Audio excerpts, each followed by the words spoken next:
Hali gani mtazamaji wa TBC1? Na leo katika Kiswahili Mtaani tumeweza kukufikia. Na leo sasa tunahitaji kujua tunakwenda kujadili nini katika Kiswahili Mtaani. Kama kawaida yetu tumezoea, tunakwenda kufahamu baadhi ya maneno ambayo yamezoeleka kutumika katika sehemu mbalimbali, na hii inakwenda kujenga na kukuelekeza au kukufundisha wewe Mtanzania lugha yako ya Kiswahili na namna maneno ya Kiswahili yanavyotumika. Kuna maneno mengi tumeshazoea kuyasikia au tumezoea kuyaona katika sehemu mbalimbali, katika maandishi ya vitabu, hata katika matelevisheni, lakini tunashindwa kufahamu fasiri yake sahihi. Katika Kiswahili Mtaani ndiyo sehemu sahihi ya wewe Mtanzania kuweza kufahamu Kiswahili na maana ya maneno ambavyo yanatumika. Siku ya leo tumefika katika mtaa au maeneo na wakazi wa Keko Magurumbasi. Tutakwenda kufahamu baadhi ya maneno mbalimbali ambayo yanafahamika kwa Kiswahili ama yamezoeleka kusikilizika katika viwanja vya mpira wa miguu kwa namna yanavyotamkwa. Lakini je, Kiswahili yanafahamikaje? Kiswahili Mtaani tupo katika mtaa wa Keko Magurumbasi kuweza kukufahamisha au kwenda kukusikilizisha maneno sahihi ama fasiri sahihi ya kuweza kufahamu maneno hayo.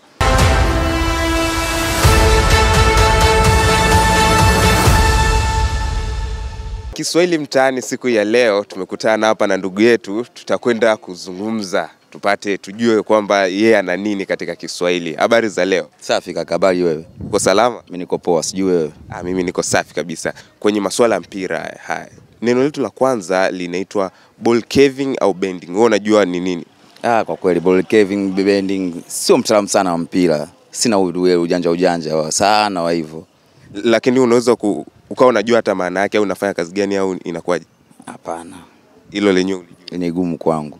Haya basi, unapokuja kuambiwa mechi officials, unajua ni nini kwa Kiswahili? Kaka, mechi official Kiswahili labda leo sema kwamba ni mechi ambayo ni rasmi, yani niseme ni rasmi, kitu kama hicho. Kiswahili chake labda ni ngumu. Si tunajua kwa lugha za kimpira. Kwenye lugha za kimpira sasa hiyo ni nini? Unajua hiyo. Sasa kwa lugha ya Kiswahili inakuwa ni ngumu kwa kweli. Nitakuongopea. Haya basi, tukiachana na hilo, hatujaenda mbali, unasikia amepiga header. Header ni nini? Header. Header najua mipira ya kichwa ile. Mtu karuka akapiga kichwa ndo najua mimi ndo header. Kwa mfano hapa unaweza kanionyesha header inapigwa? Ninyanyuke nipige header au hapa nilivyo? Hapa. Header napigota. Haya, kwa hiyo umesema header ni nini? Header ni mpira wa kichwa ambao kupigwa kwa kutumia kichwa. Okay, sawa. Basi unapiga kwa kichwa. Basi ngoja tukamtazame mwingine kwanza, yeye atuambie yeye anajua nini, alafu tutakwenda kwa watu wa Bakita, watatuambia kwamba haya maneno yanamaanisha nini. Mambo vipi? Salama brother. Upo salama kabisa? Poa kabisa. Moja kwa moja bila kupoteza muda, unaposikia match officials unafahamu ni nini? Match official ni mechi, kwa ninavyofahamu mimi, ni mechi ambayo ni mechi rasmi. Kwa wale wangu mimi hapa, ni mechi ambayo iko rasmi kwamba itachezeka, au ni mechi ambayo iko official katika ratiba kama ni ya ligi au ya nini. Na kuna neno lingine unasikia ball caving au ball bending. Unajua hiyo inamaanisha nini, fasiri yake ya Kiswahili? Kwa tafsiri ya Kiswahili sijajua brother. Sio muongo. Na tukiachana na hilo, unasikia mtu amekwambia header au mpira umepigwa kwa header, hiyo inakuwa inamaanisha nini kwenye swala zima la mpira? Kwenye swala la mpira, mtu amepiga mpira kwa header, maana yake amepiga mpira kwa kichwa. Kama ni goli au kama alikuwa anatoa nje, lakini amepiga mpira kwa kutumia kichwa, sio miguu. Kwa hiyo moja kwa moja ukisikia header inakuwa ni nini? Header ni kichwa, ni goli amefunga, kama ni goli lakini amepiga mpira kwa kichwa. Haya, nadhani mmeweza kumsikia, na sasa tunakwenda kuungana na ndugu zetu kutoka Bakita. Watakwenda kutueleza fasiri ya maneno haya.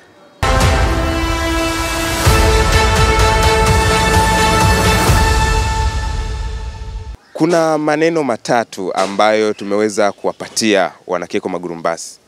Neno la kwanza ni juu ya ball caving and bending. Neno la pili ni header, na neno la tatu ni mechi officials. Kwako Daniel Mgawe, maneno haya na fasiri ya namna gani?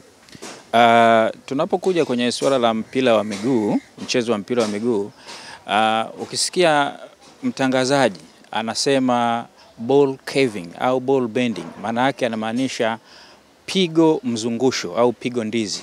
ni aina fulani ya upigaji wa mpira ambao mchezaji wa mpira anapiga mpira kumpasia mchezaji mwenzake, lakini ule mpira unapigwa kwa mtindo wa kuzunguka au kwa muundo wa ndizi. Ndio maana anaitwa pigo ndizi au pigo mzungusho. Ndio maana ya ball caving au ball bending. Labda kidogo naona kuna aina ya tunda ambalo limetumika. Labda hiyo fasiri ilitokana na nini mpaka kufikia? Ni mfananisho, kwa sababu wakati fulani tunapo tafsiri vitu tunaangalia maumbo ya vitu vingine. Kwa hiyo tunafananisha. Ndio maana tunasema pigo ndizi, kwa sababu namna au jinsi mpira unavyopigwa unafananishwa, unavyokwenda unafananishwa na umbo la ndizi linavyojipinda namna hii. Ndio maana inaitwa pigo ndizi au pigo mzungusho. Nje ya hilo kuna neno ambalo tumeweza kuwapatia, neno la pili ambalo ni match officials. Match official kwa Kiswahili linafahamika vipi? Match officials maana yake ni wasimamizi wa mpira wa miguu, lakini kwa muktadha au mazingira ya uwanjani watu wamezoea kuita makamisa wa michezo, kamisa wa michezo au wasimamizi wa mpira, kwa sababu mpira ni mchezo ambao unaongozwa na kanuni, taratibu na sheria. Kwa hiyo lazima ziwe na wasimamizi. Kwa hiyo wale wasimamizi au makamisa ndio sasa watumiaji wa maneno haya mpira wanapenda kusema match officials. Naam. Neno la tatu tumesikia linatajwa kuwa ni header. Header ili tumeshalizoea sana. Kiswahili linafahamika vipi? Kiswahili fasaha. Kama ambavyo neno header limetokana na neno head. Maana yake ni pigo kichwa. Maana yake mpira wa miguu unaruhusiwa, mchezaji anapocheza uwanjani anaruhusiwa kutumia mwili wake wote isipokuwa mikono tu. Mikono inatumiwa na goalkeeper tu akiwa kwenye eneo maalum. Yeye mwenyewe akitoka kwenye ile eneo haruhusiwi kutumia mikono yake. Kwa hivyo matumizi ya kichwa yanaruhusiwa kwa mcheza mpira yeyote yule, awe goalkeeper au mchezaji mwingine. Kwa hiyo akipiga mpira kwa kutumia kichwa tunasema pigo kichwa, lakini kwa Kiingereza ndio tunaita header. Naam. Kwa hiyo kwa kuweka maneno yote kwa ufahamu sasa moja kwa moja, ball caving and bending, header na match officials kwa Kiswahili yote nafahamikaje kwa haraka? Ball caving maana yake ni pigo ndizi au pigo mzungusho, header ni pigo kichwa, alafu match officials ni wasimamizi wa mechi au makamisa. Asante sana. Na hapa tumemsikia mtaalamu kutoka BAKITA Daniel Mgawe. Na sasa twende tukawasikilize wengine wanafahamu vipi fasiri ya maneno mengine.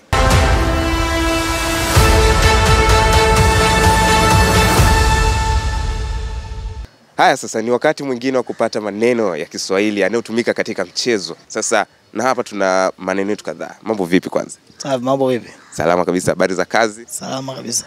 Okay, moja kwa moja twende moja kwa moja kwenye kupata fasiri ya maneno. Unaposikia neno hat-trick ni nini? Hat-trick ni kumpasia mfungaji. Inakuwaje? Kumpasia mfungaji. Kumpasia mfungaji. Okay. Na unapokuwa umesikia kwamba goal post kwenye mipira ile, unasikia goal post, kwa Kiswahili chake inakuwa ni nini? Amegonga mwamba. Anakuwa? Amegonga mwamba. Anakuwa amegonga? Mwamba. Mwamba. Naam. Sema kuna miamba mingi pale. Kuna hii kwenye goal, kuna zile mwamba juu. Post ya juu. Okay. Na kumekuwa na neno lingine ambalo limekuwa likizoeleka au likifahamika kama fair play. Unasikia fanya fair play pale. Kwa Kiswahili chake inakuwa nini? Kwamba refa anasema kubali aishe, ni fair play, tuweke mpira chini, mmoja wapo apige. Kwa hiyo inakuwa fair play. Fair play. Kuna neno moja huwa tunasikia linaitwa hat-trick. Kwa Kiswahili huwa linamaanisha nini kwanza? Kwa mechi tunavyoelewa, najua mchezaji kama akifunga magoli matatu hiyo ndo hat-trick. Kama akifunga magoli matatu anapewa mpira wake, hiyo ndo inakamilika maneno hat-trick. Kwa hiyo magoli matatu ndo mimi najua ndo maana yake, ndo maana ya hat-trick. Sijajua kwa upande mwingine. Ila mfahamu wangu ndo huyo. Okay. Na kumekuwa na neno limekuwa limezoeleka inasema kwamba fair play. Fair play ni nini kwa Kiswahili? Fair play mimi ninavyojua kwa Kiswahili ni kama kupeana free, yani bila free kupana kama nafasi kama mfano umemchezea alafu ya bahati mbaya unaweza kwenda kumshika mkono ukamuinua, mkainuka na mchezo pia ukaendelea. Mimi ndo navyoelewa maana ya fair play. Na neno lingine tumezoea kusikia kwenye mpira, unasikia goal post. Goal post inakuwa inamaanisha nini? Goal post hapo sijui mjomba wangu. Goal post. Lakini huwa unalisikia? Ndio, huwa nalisikia sana tuki uwanjani. Labda katika kulisikia hivyo au kuliona mara nyingi inakuta ni nini? Goal post. Nakuta nasema tukio kama mpira mtu akifunga goli likipostiwa ndio unajua fulani amefunga goli, mfano Chama amefunga goli lake limepostiwa, ndio unavyoelewa mimi kwa maana kwa upande wangu mimi nafahamu, lakini japokuwa sina uelewa sana kuhusu masuala mpira, ila mimi ndio nafahamu kwa upande wangu. Kwa hivyo asante sana. Nadhani tumeweza kumsikia na sasa tutakwenda kuungana na ndugu zetu kutoka BAKITA, watakwenda kutueleza fasiri sahihi ya maneno haya.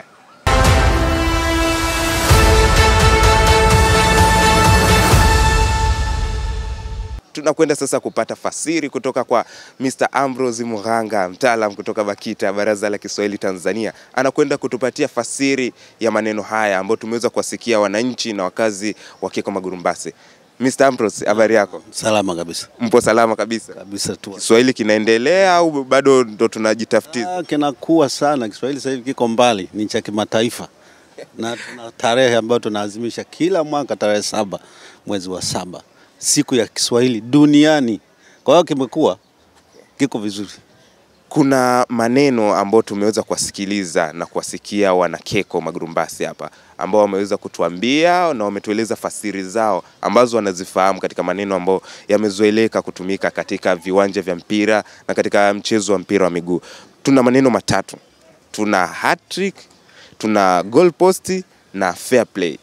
Wewe kama mtaalamu kutoka BAKITA, haya yanamaanisha vipi? Tukianza na neno la hat-trick. Hat-trick ni neno ambalo linaelezea kama mchezo wa mpira unaendelea na magoli yakafungwa magoli matatu na mtu mmoja kwa wakati mmoja kwenye mechi moja. Kwa hiyo magoli yale yakifungwa matatu na mchezaji mmoja, hayo yanaitwa hat-trick. Na hat-trick tumetohoa, na kutohoa sio dhambi. Ni neno la Kiingereza lakini tumeona tulichukua kwa sababu limezoeleka sana, na bado tunaendelea na utafiti, lakini kwa sasa hivi tumelitoa na tunatumia hat-trick. Kwa hiyo hat-trick limesalia kama hat-trick. Ina maana yani kinachobadilika ni kwenye uandishi. Ni uandishi tu. Matamshi ni yale yale, lakini tunabadilisha kidogo kwenye uandishi. Ile tahajia ya Kiswahili inabaki kuwa ya Kiswahili na ya Kiingereza inabaki kuwa Kiingereza, lakini tumelichukua kama lilivyo. Haya, asante sana. Kuna neno lingine linafahamika kama fair play. Fair play kwa Kiswahili ni nini? Fair play kwa Kiswahili ni mchezo wa kiungwana. Ni mchezo wa kiungwana kwamba kwenye mpira wakati unaona mchezaji pengine hakuwa na lengo la kumuumiza au kumkwatua mwenzake, bahati mbaya akamkwatua, unaona pale mtu ambaye ni muungwana anarudi kwenda kumnyanyua mwenzake au kumpiga hivi kumuonyesha kwamba bwana, bahati mbaya, sijakusudia. Kwa hiyo mchezaji anapofanya tendo kile, kwenda kumnyanyua mwenzake au kumpiga au kumwomba bwana samahani, sijakusudia, hapo huyo tunasema ni mchezo wa kiungwana, ambapo wazungu wanasema ni fair play. Okay. Kuna neno lingine linafahamika kama goal post. Goal post kwa Kiswahili ni nini? Goal post ni, unajua pale kidogo watu tunaanza kuchanganyana posti. Kuna milingoti ile miwili iliyoshikilia mwamba pale juu. Golini kuna mlingoti wa kwanza na wa pili na ule wa juu unaokatisha hivi. Sasa lazima hapo tuwekane sawa. Ni ipi tunaita goal post? Goal post ni hii milingoti miwili ya pembeni, ukiacha wa juu ambao mara nyingi huwa tunauita mtambaa panya au mwamba. Unasikia mpira umegonga mwamba pale. Kwa hiyo ule wa juu ni mtambaa panya au mwamba, lakini hii miwili iliyosimama upande wa kulia na kushoto, hiyo ndio inaitwa goal post. Kwa hiyo mpira umegonga mlingoti wa chini, au mpira umegonga mtambaa panya. Kwa hiyo ya pembeni ndio milingoti, lakini ule wa juu pasi unaitwa mtambaa panya au wakati mwingine ni mwamba. Kwa hiyo moja kwa moja kwa maneno matatu, fair play, goal post na hat-trick yanafahamika kwa namna gani? Hat-trick kama tumesema ni tumelitohoa, tutakuwa tunasema hat-trick hivyo hivyo, lakini likimaanisha ni magoli matatu yaliyofungwa na mchezaji moja katika mechi moja. Na goal post nimesema ni milingoti miwili ya pembeni, kulia na kushoto, ukiacha ule wa juu ambao unaitwa mwamba. Alafu fair play nimesema ni mchezo wa kiungwana, kwamba mtu umemkosea mwenzako katika mchezo, badala ya kukimbia tu ukasema nimemkomoa, unarudi kumwomba msamaha, bwana nisamehe, ni mchezo huu. Kwa hiyo unakuta mchezaji anamnyanyua mwenzake au anampiga mgongo au vipi, basi akifanya hivyo tunasema huyu amefanya mchezo wa kiungwana. Kiswahili mtaani. Mmeweza kumsikiliza mfasiri au mtaalamu wa lugha kutoka BAKITA, Bwana Ambrose Muranga. Amekwenda kutueleza vema. Na sasa twende tukawasikilize wanakeko magurumbasi wengine wanakwenda kutuambia nini juu ya maneno mengine ya Kiswahili.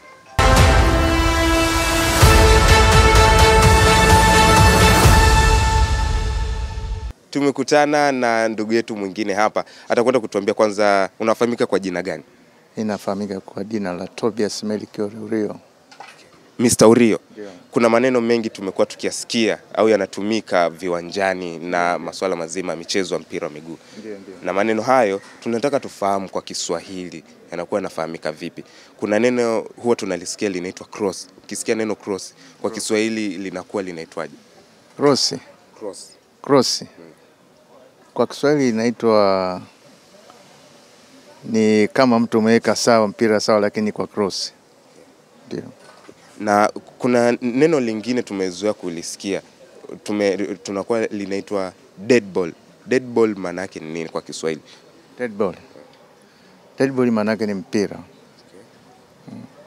Dead ball ni mpira, labda umefanya nini dead ball?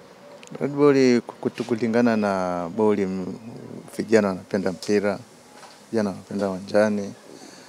Ndio maana wanasema tunakwenda kupiga football. Okay. Na tumezoea kusikia kuna neno lingine huwa linafahamika kama corner arc. Corner arc. Sasa ile corner arc huwa ni nini? Corner. Corner arc. Corner arc. Corner arc ndio maana ya mpira labda kutoka nje kwenda kuweka kwenye kona kupiga golini. Ndio. Kwa hiyo corner arc inakuwa pembesheni wa goli. Okay. Tulikuwa na Mr. Tobias hapa, amekwenda kutueleza fasiri ya maneno yanayotumika kiwanjani. Baada ya hapa tutakwenda kuungana na mtu mwingine, halafu tutakwenda kupata fasiri kutoka BAKITA. Kuna neno kama cross limezoea kutumika katika mpira. Linafahamika vipi kwa Kiswahili? Kwa Kiswahili ninavyofahamu mimi ni mipira ambayo inatokea pembeni mwa uwanja. Ndio inaitwa cross. Okay. Na kuna neno lingine tumezoea kulisikia linaitwa dead ball. Dead ball maana yake ni nini? Dead ball ni mipira ambayo imekufa. Ina maana mpira ambao imekufa unaitwa dead ball. Okay. Na kuna neno lingine ambalo tumeshazoea kulisikia linaitwa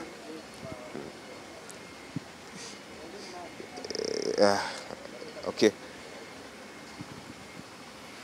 Na kuna neno lingine ambalo tumezoea kulisikia linaitwa corner arc. Corner arc ni nini kwa Kiswahili? Sijakuelewa vizuri. Neno linaitwa corner arc. Corner arc. Hilo kwa Kiswahili chake sikifahamu corner arc. Lakini umesha kusikia labda mtu anakwenda kupiga mpira kwenye corner arc? Nisha kulisikia. Labda kwa kile kaida ambayo unaweza kulifahamu, yani kwa Kiswahili tu cha kawaida ambacho unaweza kufikiria inakuwaje? Corner arc. Hilo hapana, ni kwa kile kawaida sifahamu. Tulikuwa na Mr. Twa hapa, amekwenda kutueleza fasiri ya maneno yanayotumika katika viwanja vya mpira au katika mchezo wa mpira wa miguu. Na hapa tunakwenda sasa kuwasikiliza ndugu zetu kutoka BAKITA, watakwenda kutupa fasiri sahihi ya maneno haya.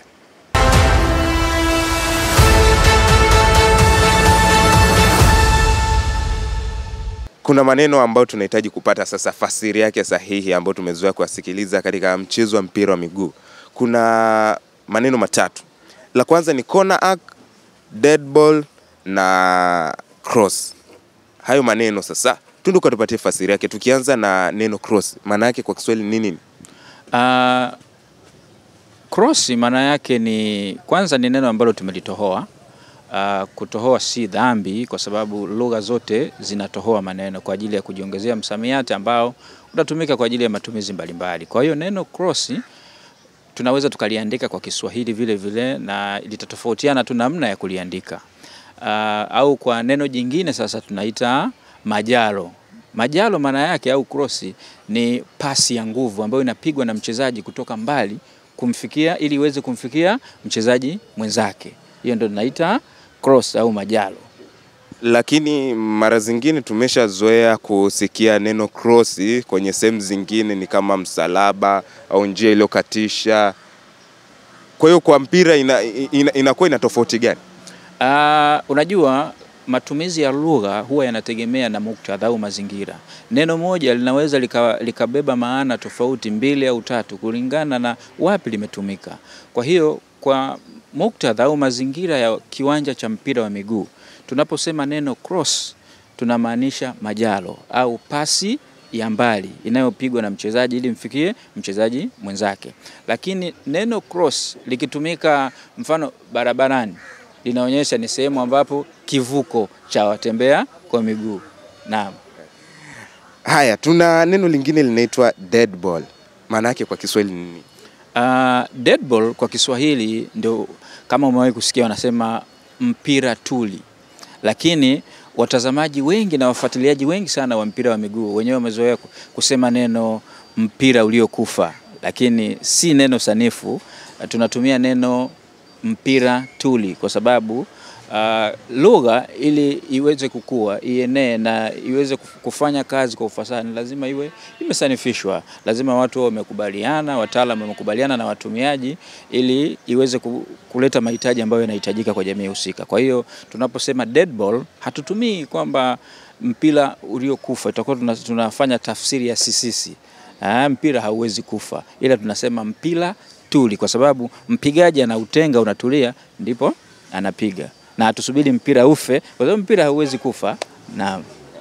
Na neno lingine ambalo tumekwenda kulisikia ni corner arc. Corner arc kwa Kiswahili linafahamika vipi? Unajua kwenye viwanja vya mpira wa miguu kila sehemu ina alama. Sasa ukifika kwenye upande ambao unatumika kupiga kona, kuna alama fulani imechorwa pale. Ile alama ndio inaitwa corner arc. Kwa hiyo corner arc maana yake ni alama ya kona. Naam, kuna alama fulani ambapo mpiga mpira anautenga mpira pale ili aweze kupiga huo mpira wa kona. Kwa ile alama ndio inaitwa corner arc. Tumemsikiliza vizuri Bwana Daniel Mgawe. Kwa hiyo ukisikia maneno haya katika mpira wa miguu, hiyo ndiyo fasiri yake. Na nadhani watakwenda kuelewa sasa. Wale ambao wamezoea kusikiliza au kusikia maneno hayo, sasa wanakuwa wanaelewa maana yake kwa Kiswahili na Kiswahili kinakwenda kukua hata katika fasiri zetu za Kiswahili. Nadhani huu ni mwendelezo mzuri. Naam. Nafikiri watakuwa wamejifunza, wamepata kitu na wataacha kubananga tena lugha ya Kiswahili. Asante sana. Hao walikuwa ni wafasiri kutoka Baraza la Kiswahili Tanzania BAKITA. Tulikuwa na Daniel Mgawe pamoja na Bwana Ambrose Muhanga. Hao walikuwa ni wafasiri wetu sahihi na wataalamu wa lugha ya Kiswahili kutoka Baraza la Kiswahili Tanzania BAKITA. Tumekwenda kusikiliza maana na tumesikiliza maoni ya wananchi wa Keko Magurumbasi. Wamekwenda kutueleza fasiri zao wanavyofahamu. Kwa siku ya leo Kiswahili Mtaani hatuna la ziada. Kwa wale wote ambao tumekwenda kukuandalia na walioshiriki katika kuandalia kipindi hiki cha Kiswahili Mtaani, mimi ni Runama Bai kutoka TBC. Tukutane katika siku nyingine.